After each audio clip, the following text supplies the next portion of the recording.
La raffinerie Tirlemontoise, c'est un groupe sucrier qui est composé de 2 usines en Belgique. À Tirlemont, bien sûr, avec le sucre de Tirlemont, et aussi sur le site de Wanze et Longchamp, qui ne forment qu'une seule usine. Donc la raffinerie Tirlemontoise fait partie d'un groupe allemand, le groupe Südzucker. Au niveau du groupe, on a calculé nos émissions de gaz à effet de serre, nos bilans carbone quelque part, et donc on s'est engagé dans le SBTI, le Science Based Target Initiative, pour tracer notre trajectoire de réduction d'émissions de gaz à effet de serre. Après tous ces calculs, nous avons constaté, comme beaucoup d'industries agroalimentaires, que les matières premières représentaient un énorme paquet de nos émissions de gaz à effet de serre. Et donc, ce qu'on a décidé de faire, c'est de travailler avec des fermes pilotes.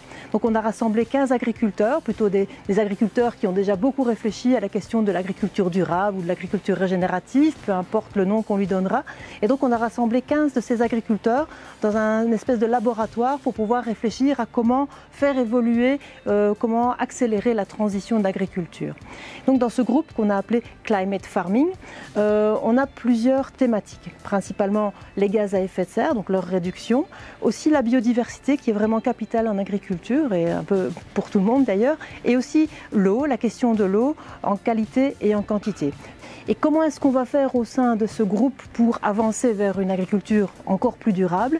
On va travailler d'abord sur la mesure, sur les données, sur la collecte des données et le calcul des émissions, le calcul de la biodiversité, etc. Donc ça c'est vraiment un pôle très important parce qu'il est encore assez balbutiant et où on a besoin de se faire la main. Mais le plus important pour les agriculteurs, c'est aussi de pouvoir échanger sur leur expérience au niveau du terrain. Et donc là, on organise des sessions d'échange par rapport à des techniques culturales X ou Y et de pouvoir aussi discuter de ce qui fonctionne, de ce qui ne fonctionne pas, tout en gardant bien sûr un œil très scientifique avec des partenaires scientifiques locaux.